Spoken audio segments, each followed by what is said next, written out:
بسم اللہ الرحمن الرحیم۔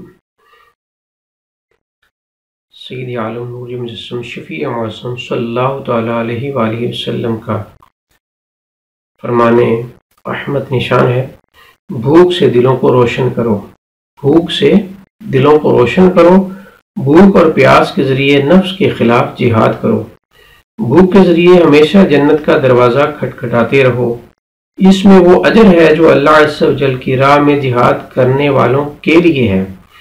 بھوک اور پیاس سے بڑھ کر اللہ تعالیٰ کو کوئی عمل محبوب نہیں۔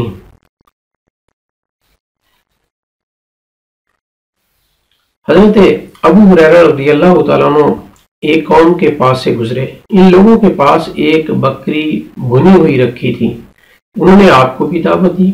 آپ نے کھانے سے انکار کر دیا اور فرمایا کہ رسول کریم صلی اللہ علیہ وآلہ وسلم دنیا سے اس حال میں پردہ فرما گئے کہ آپ نے پیٹ بھر کر جو کی روٹی بھی تناول نہیں فرمائی۔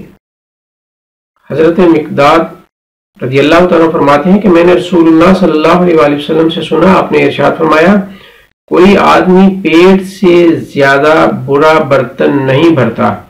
انسان کے لیے تو چند لقمے کافی ہیں جو اس کی پیٹھ کو سیدھا رکھیں۔